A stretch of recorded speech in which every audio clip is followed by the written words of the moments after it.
A'udzu billahi minasyaitonir rajim. Bismillahirrahmanirrahim. Assalamualaikum warahmatullahi wabarakatuh. Alhamdulillahi rabbil alamin. Wassalatu wassalamu ala asyrafil anbiya'i wal mursalin wa ala alihi wa sahbihi wa barik wa sallim ajma'in. Amma ba'du. Kaum muslimin dan muslimat rahimakumullah, senantiasa kita bersyukur kepada Allah Subhanahu wa taala. Alhamdulillah, pada kesempatan kali ini Allah masih melimpahkan kepada kita nikmat dan karunia-Nya sehingga kita sama-sama hadir di masjid kita ini dalam rangka menunaikan kewajiban kita, yakni salat maghrib secara berjamaah. Kemudian salawat dan salam kepada baginda Rasulullah sallallahu alaihi wasallam. Allahumma salli ala Muhammad wa ala ali Muhammad. Assalamu alayka ya Rasulullah. Assalamu alayka ya Habibullah. Yang sama-sama kita hormati Bapak Ketua RT serta perangkat-perangkatnya, kemudian pengurus Masjid Darul Muttaqin, dan juga seluruh kaum muslimin dan muslimat rahimakumullah. Marilah kita buka kajian kita dengan membacakan basmalah. Bismillahirrahmanirrahim. Baik, pada pertemuan sebelumnya kemarin kita langkawi karena ada peringatan Muharram kemarin ya. Peringatan Muharram. Sebelumnya kita sudah membahas tentang fikih ibadah, yaitu matan al-ghayat wa takrib. Yang sudah kita bahas pada pertemuan sebelumnya adalah tentang kitab Thaharah, kitab tentang bersuci. Dan kita sudah selesai kemarin membahas tentang pembagian air. Masih ingat Pak? Bu? Masih ingat ya? Ingat ya? Alhamdulillah. Berapa pembagian air? Tiga ya, pembagian air itu ada tiga. Ada yang suci, mensucikan. Ada yang suci, tidak mensucikan. Dan ada yang tidak suci dan tidak pula bisa mensucikan. Kemudian air yang suci dan bisa mensucikan itu dibagi berapa? Nah, itu tadi Pak yang tadi.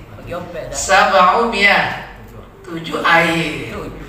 Termasuk al-ma'us sama, air hujan. Al-ma'ul bi'ri, air sumur. Al-ma'un nahri, air sungai. Al-ma'ul bahri, air laut. Al-ma'ul ain, mata air. Al-ma'us salji, beda ya. Kalau salju itu al-ma'ul bardi. Al-ma'ul bardi itu baru air salju.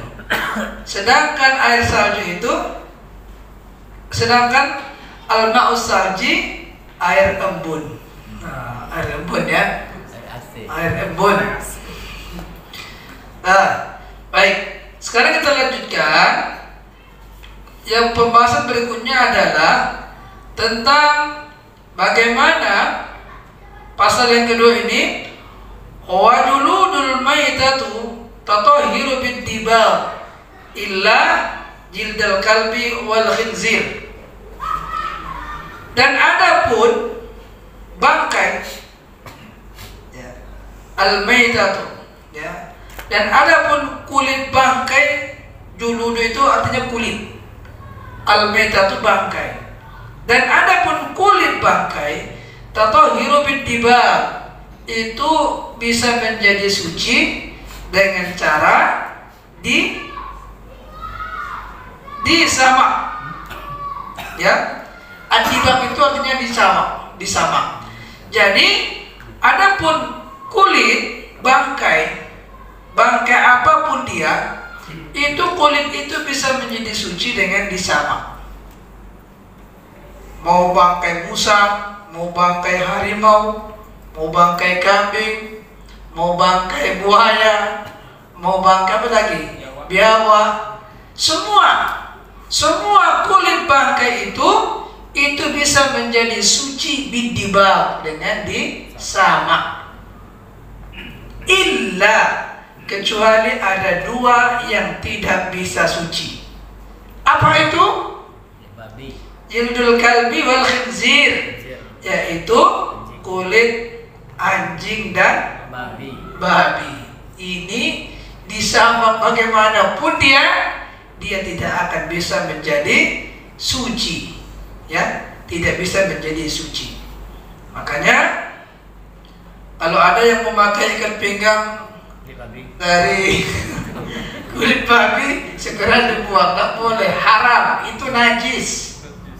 Najis mughalladhah, najis berat, tak boleh. Dari anjing juga begitu, tak boleh. Tapi kalau selain dari itu, kulit apapun dia menjadi suci dengan bidibab, dengan disamak. Nah, pada pembahasan ini kan baru kitab kecilnya nih. Di sini tidak dibahas bagaimana cara menyamak kulit.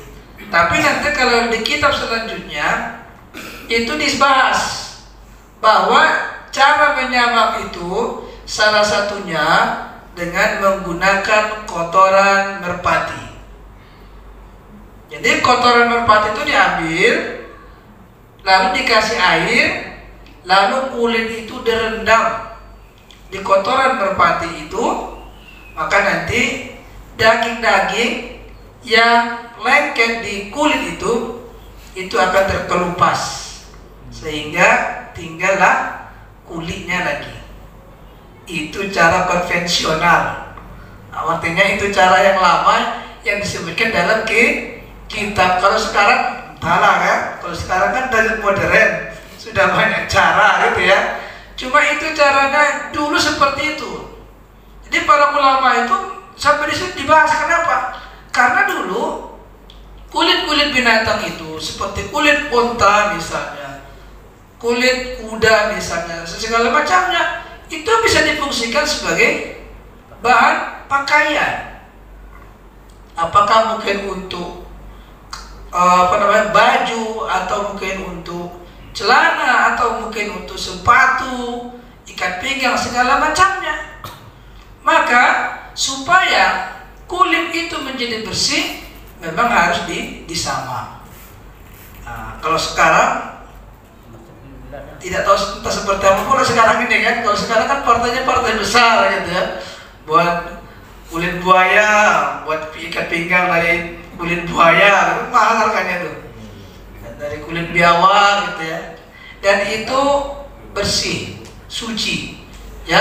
Kalau sudah tinggal kulitnya saja lagi Pak, artinya tidak ada lagi dagingnya yang lengket. Karena kalau ada dagingnya pasti bau dia, pasti busuk. Makanya kalau tinggal kulit saja lagi, maka dia tidak akan bau.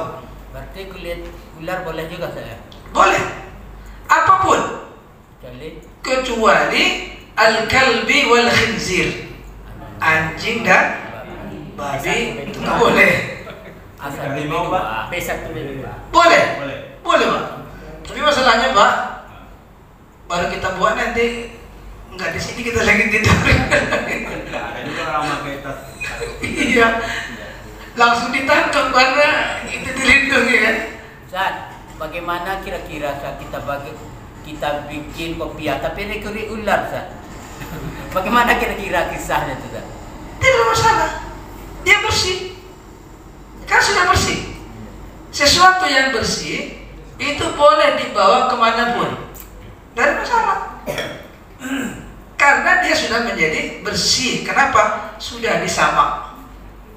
Sudah disamak tadi. Jadi kalau sudah disamak itu artinya yang sudah bersih itu Pak, kalau sudah tatohiru di situ, bersih di situ, itu sudah boleh dibawa kemana-mana. Mau dibawa beribadah boleh, tidak ada masalah. Karena dia sudah bersih. Itu Pak ya. Nah, jadi illa jildul kalbi wal khinzir, kecuali kulit anjing dan kulit babi. Wa ma tuwallidu minhuma. Tawallaidu minhuma. Kemudian apa-apa yang dilahirkan daripada daripada keduanya, atau daripada min ahadihima, atau daripada salah satunya. Artinya, walaupun misalnya ada seekor babi, misalnya nih, tapi belum pernah kenyataannya. Misalnya seekor babi, anaknya kambing. Terjadi seperti itu. Babi anaknya kambing. Maka walaupun anaknya kambing, tetap itu juga dikategorikan ke ibunya. Berarti pokoknya apapun yang keluar dari salah satu keduanya, atau dari keduanya, atau salah satu dari keduanya, semuanya itu tidak bersih dan semuanya itu adalah najis.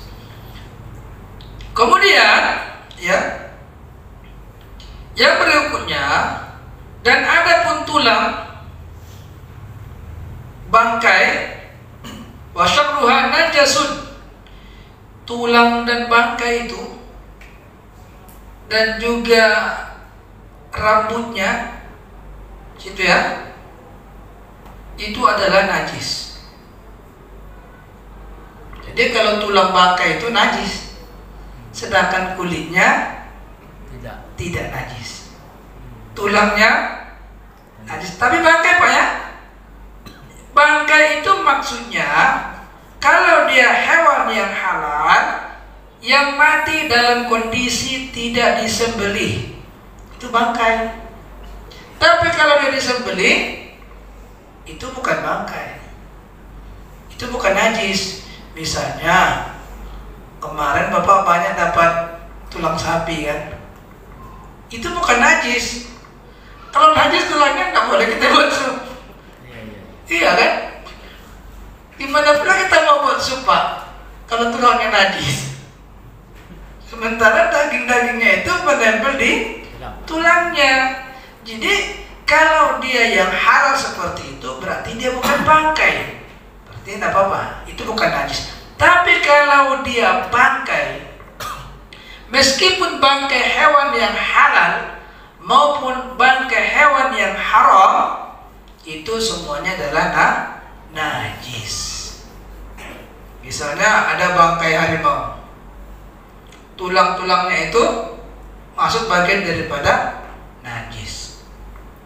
Apalagi hewannya hewan yang haram. Maksudnya yang najis mughallaz apa dia? Ya, misalnya gigi babi gitu ya.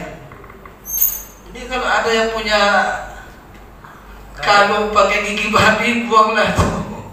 Itu najis. Rantai babi ya, najis itu. Najis. Tidak bersih. Ya Pak ya.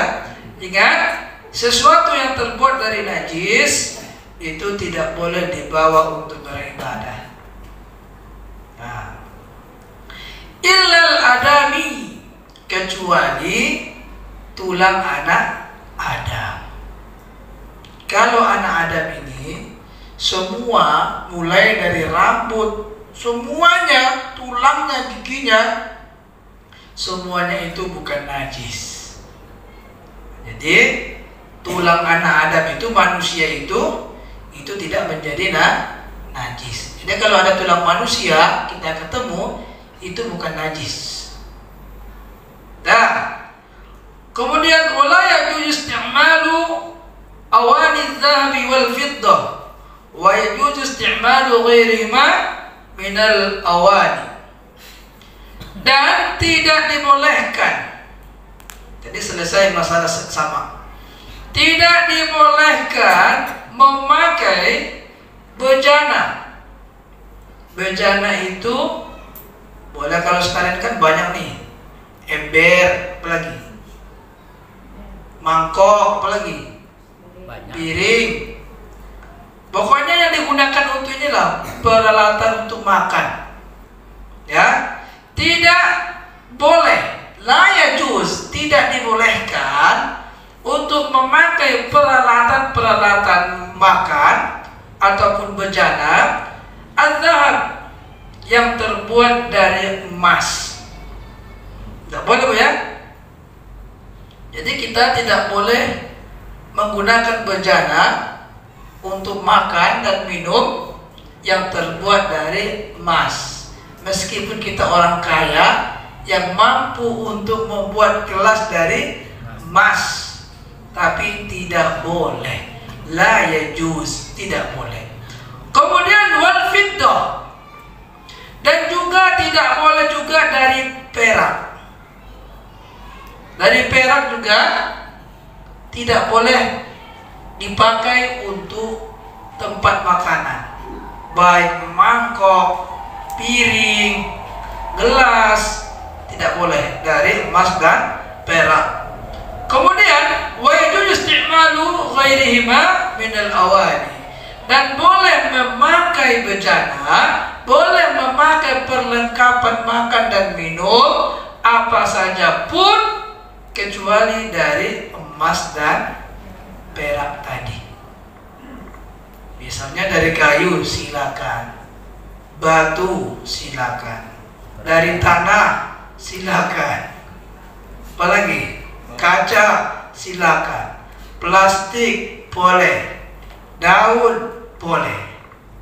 Yang tidak boleh itu dari emas dan perak, tidak boleh. Ya Bu ya. Tapi kalau di sini saya yakin pasti tidak akan ada yang buat seperti itu. Ya Bu? Ano lah doon. Ito lang po lihat. Datang boleh. Jangankan untuk beli piring emas, cincin emas pun apa ya kan? Cincin pun bukannya dibeli malah dijual Pak ya? Dijual. Cincin kawin aja kadang-kadang terjual juga tuh, kalau susah, ya kan? Ini tapi memang ada yang bisa, ada yang bisa seperti itu, ada. Orang-orang yang kaya itu, yang uangnya banyak itu, dia gampang saja dia untuk buat piring, gelas dari emas, biasa mereka. Sambo bisa ada. Sama-sama bohong. Ya. Baik, kita lanjutkan. Selesai Pak. Kemudian pasal berikutnya, ya, tadi sudah kita bahas satu pasal, dua pasal, pasal ketiga lagi. Pasal ketiga adalah as-siwak. Mustahabu fi kulli halin illa ba'da zawal. Jadi as-siwak itu artinya sikat gigi. Sikat gigi itu sangat dicintai ya pada setiap kondisi. Sikat gigi sangat dicintai pada setiap kondisi. Fi kulli halin illa ba'da zawal, kecuali kalau sudah tergelincir matahari lis-shaim, bagi orang-orang yang sedang berpuasa. Kapan itu tergelincir matahari? Di sini maksudnya Bapak Ibu rahimakumullah, kalau seperti ini kan masih lurus nih, masih datar nih, berarti itu masih boleh. Tapi kalau sudah tergelincir dia, artinya kalau sudah tergelincir itu sudah masuk waktu zuhur ya. Nah, kalau sudah masuk waktu zuhur, berarti tidak lagi dicintai untuk sikat gigi. Kenapa? Karena mulutnya orang-orang yang berpuasa itu ketika sudah zawal, ketika sudah tergelincir matahari, itu nafasnya orang yang berpuasa itu harus seperti minyak kasturi bagi para malaikat. Ya? Makanya kalau sudah zawal, sudah tergelincir matahari, diusahakan jangan lagi sikat gigi. Tapi kalau boleh, bagi yang berpuasa, Ustaz. Iya, lis-shaim, bagi yang berpuasa saja. Kalau tidak berpuasa, dicintai. Oke Pak ya? Dicintai. Mau ke kantor, dicintai sikat gigi. Pulang dari kantor, mau ketemu istri, dicintai sikat gigi. Istri juga begitu ya. Nunggu suami belum dari kantor, dicintai, sikat gigi. Bang, boros deh, Sa. Bersaudara, Sa. Nggak apa-apa, Pak. Oh, gitu ya. Ya, itu ibadah kan? Jangan pula suami pulang, napas istri masih bau jengkol juga lagi kan? Atau sebaliknya gitu ya. Jadi sangat dicintai. Kenapa? Semua orang pasti suka kalau kita ini sikat gigi, Pak, siwak. Semua orang pasti suka. Sangat dicintai. Allah saja menyebutkan dicintai. Dicintai siapa? Dicintai Allah, dicintai para malaikat. Dan semua orang pasti suka. Betul nggak, Pak? Kalau napas kita bau, nggak pernah gosok gigi, kira-kira orang-orang gimana kira-kira, Pak? Nah, khusus soal orang jadinya. Pas sholat itu Allah, pasti tak khusus. Kenapa? Karena bau tadi. Makanya kita jaga. Sangat dicintai. Nah, kecuali bagi orang-orang yang berpuasa bakal zawal ketika sudah tergelincir matahari. Wa huwa fi salasah mawadi'. Dan yang sangat dicintai itu untuk bersiwak, bergosok gigi itu terutama pada 3 kondisi. Apa itu? Pertama, inda taghayyurul fammi min azab wa ghairihi. Ketika sudah berubah bau mulut dari yang biasanya min azab, dari yang biasanya, di sini sangat dicintai untuk bersiwak. Misalnya kita bangun tidur, Pak.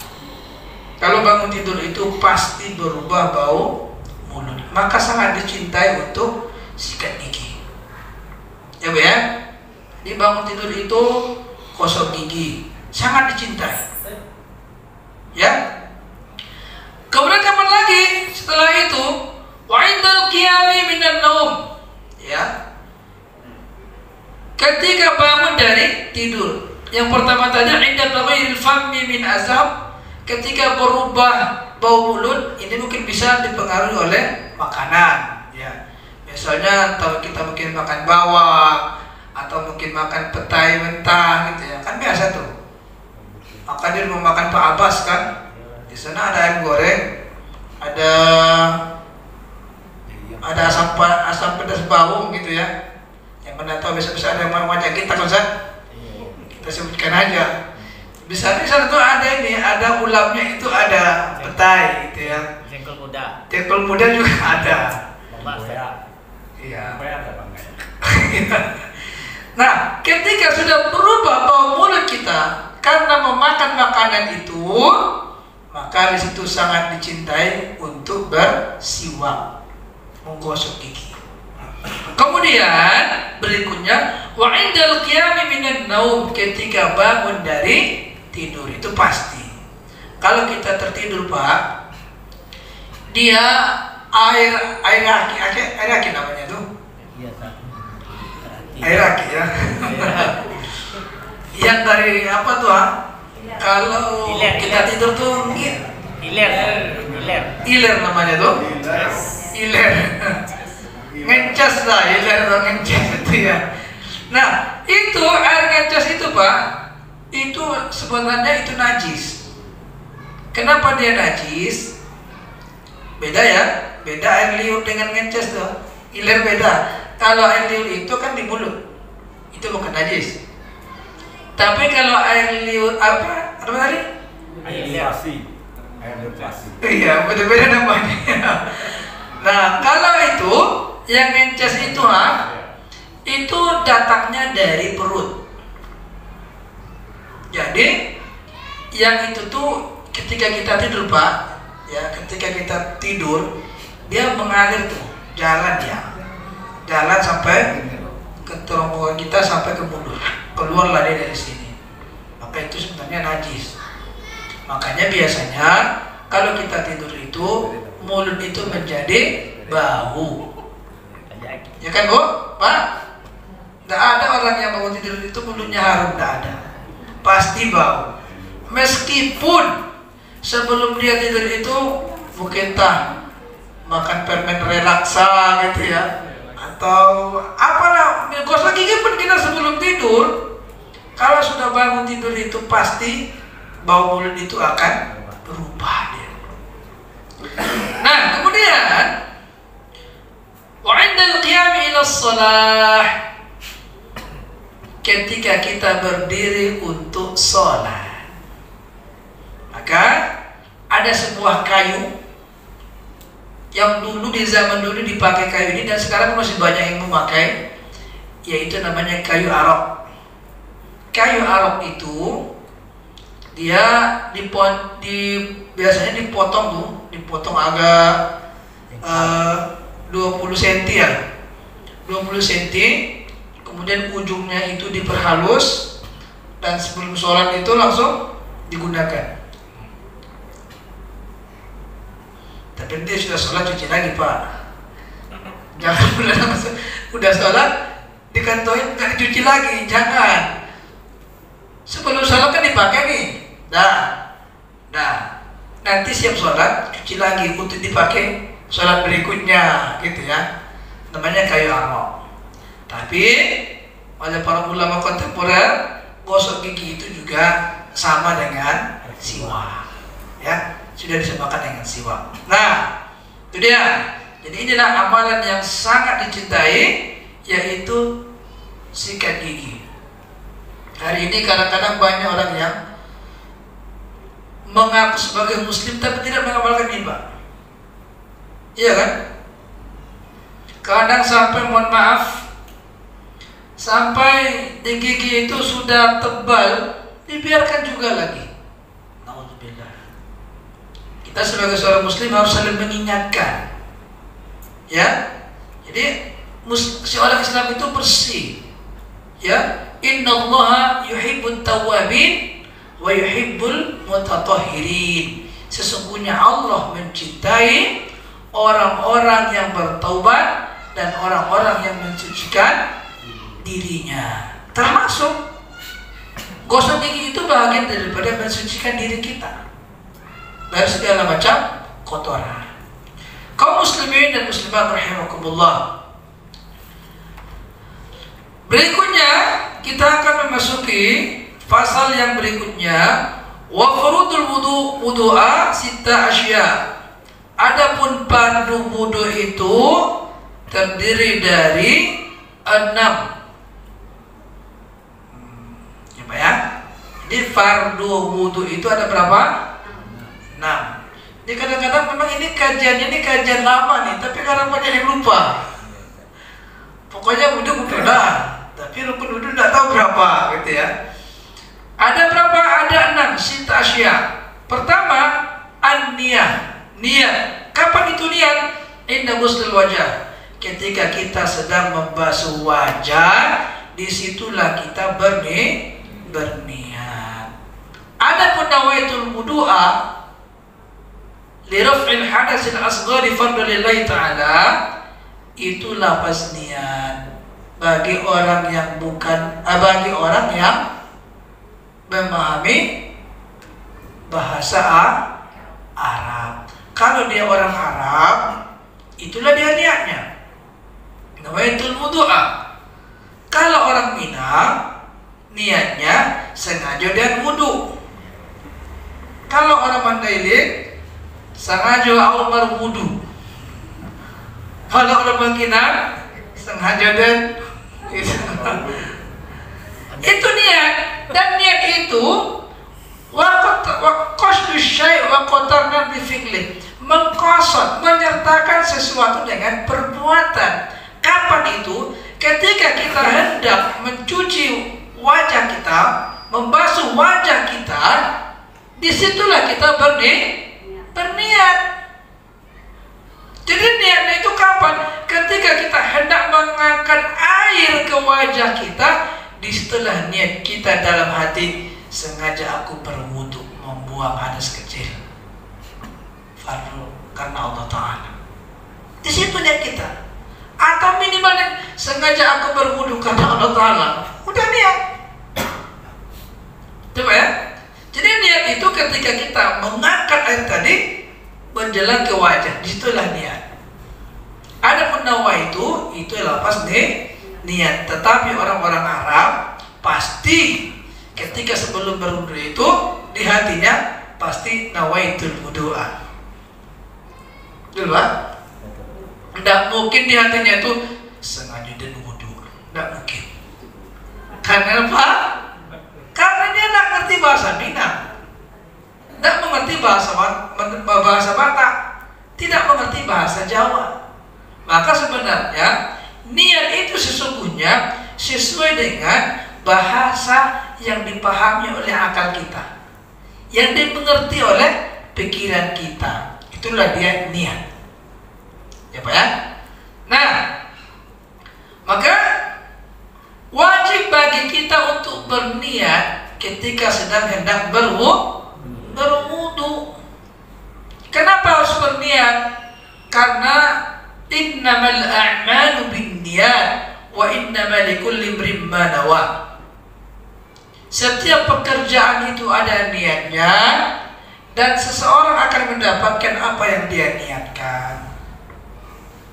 Jangan sampai niat kita berwudu itu hanya pamer supaya dibilang orang, wow ini jaga wudu. Ini ikhlasnya kan. Jadi niat kita betul-betul karena Allah, bukan karena siapapun. Karena Allah. Luruskan niat kita. Kemudian ghuslul wajah, membasuh wajah. Ini yang kedua. Setelah niat membasuh wajah. Mana itu wajah? Wajah itu adalah karena di ujung sini, di mana kecuali yang sula ya, yang terbaca aja. Batas wajah itu di sini tumbuh rambut. Itu batas wajah Pak. Jadi ini wajah semua nih, wajah semua nih. Ini wajah semua nih. Jadi semua wajah ini harus dibasuh. Wajib hukumnya, fardu. Kalau ada orang yang berwudu tidak mengenai seluruh wajahnya, maka wudunya tidak sah. Ya. Makanya ketika kita berwudu betul-betul seluruh wajah ini semuanya itu kena. Dan tidak mesti berarti Ustaz harus banyak airnya, tidak juga. Karena banyak di tempat-tempat masjid yang kita lihat di berbagai masjid, dia mau berwudu, belum berwudu sudah habis 5 liter. Belum dia wudu lagi, keran sudah hidup keran full. Itu mata-mata dulu kan, udah habis air 5 liter. Padahal apa kata Rasulullah? Berhemat-hematlah kamu menggunakan air meskipun engkau berada di atas lautan. Artinya apa? Meskipun sebenarnya banyak air, tapi adabnya dalam berwudu itu mesti harus hemat. Apa ya? Jadi kalau buka keran itu tidak mesti full. Bukan dikit aja. Bahkan Rasulullah itu beliau berwudu itu dengan air yang sangat sedikit, tapi cukup. Begitu ya. Makanya kalau dulu para sahabat itu supaya air itu cukup dimasukkan ke sebuah tempat. Ya. Entah mungkin seperti apa namanya? Ceret atau apa namanya? Ya. Kadang-kadang serba salah pula. Dibilang ceret nanti bahasa lain becarut kan. Dibilang teko nanti orang Mandailing becarut pula katanya. Jadi iya, kalau teko itu kalau di Tapanuli Selatan dibilang itu nanti kena hajar kita tuh, tidak boleh. Itu becarut itu. Oh, tidak boleh lah minta teko situ saya. Nah Pak, bahaya tuh Pak. Oh. Bahaya tuh. Itu bahaya Pak. Itu becarut artinya tuh. Nah, kalau orang Jawa kan teko ya. Di sana tuh ceret. Nah, kalau ceret ya. Tapi di bahasa lain ceret juga yang nggak boleh juga kan. Nah, tapi intinya ya di zaman para sahabat itu, di zaman Rasulullah itu, air itu dimasukkan ke sebuah tempat sehingga Bisa hemat. Kenapa? Ketika hendak membasuh wajah, air itu dialirkan. Selesai? Taruh lagi. Jadi langsung mati apa ya? Otomatis kerannya. Terus jika tangan selesai. Jadi air itu tidak ada yang mubazir. Kalau sekarang kan terlalu mahal pula Ustaz ya. Ada yang seperti itu ketika digini kan dia baru hidup kan. Nah, tapi kita tentunya sebagai seorang muslim harus pandai-pandai berhemat. Kelihatan tuh Pak, orang yang pernah ngaji, kelihatan tuh cara wudhunya tuh. Sebelum dia wudhu, tidak akan dia buka keran. Ketika dia wudhu, keran itu bukanya tidak full. Kadang dia bukanya cuma 1/4, nggak sampai setengah, 1/4. Yang penting airnya mengalir, terus bisa berwudhu dengan sempurna tanpa melakukan perbuatan yang mubazir, ya. Kemudian yang berikutnya, ghusl yadain, membasuh dua tangan, ya, ilal marafiqaini, hingga siku. Kenapa di sini disebutkan membasuh tangan hingga siku? Kenapa tidak membasuh siku hingga tangan? Dari waktunya ya.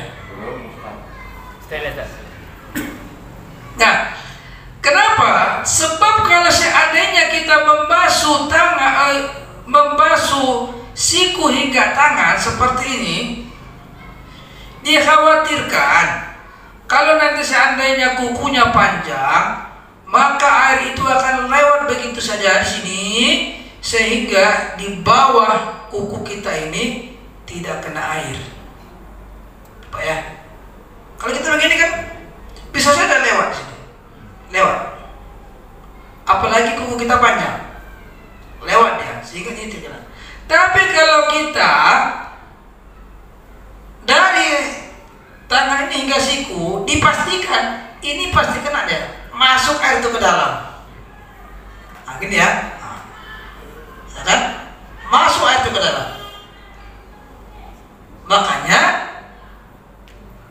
di sini mencuci tangan itu hingga siku, dari sini hingga siku, supaya di bawah jari-jari ini, di bawah kuku kita ini, air wudhu itu masuk ke dalam, ya Pak ya.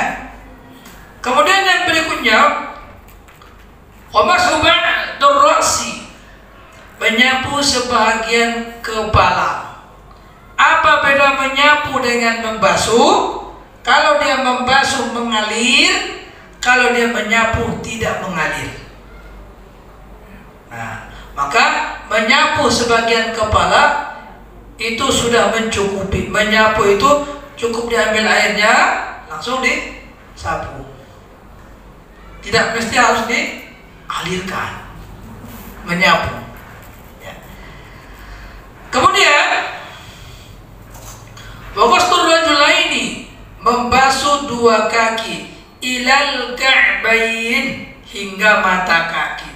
Kenapa ilal ka'bain? Sama seperti tadi posisi tangan tadi, nyucinya itu jangan begini Pak, kan ada tuh, udah selesai ya, sepak ya Ustaz. Iya. Dan banyak itu udah yang salah. Yang benarnya bagaimana? Nih, disebutkan di sini membasuh dua kaki ilal ka'bain, sampai mata kaki. Mana mata kaki itu? Mata kaki itu ini Bu. Maka membasuh kaki yang benar itu adalah seperti ini. Nih. Seperti ini benarnya. Dari sini, dari atas ke sini. Kenapa? Supaya di bawah kuku ini nanti air wudhu itu masuk. Nanti ada lagi sunnahnya. Disunnahkan menyelang-nyelanginya dengan menggunakan jari kelingking. Bagaimana caranya? Seperti ini. Ini jari kelingking dimasukkan ke dia jaraknya. Nah, seperti ini sambil dicuci ya. juga yang kiri.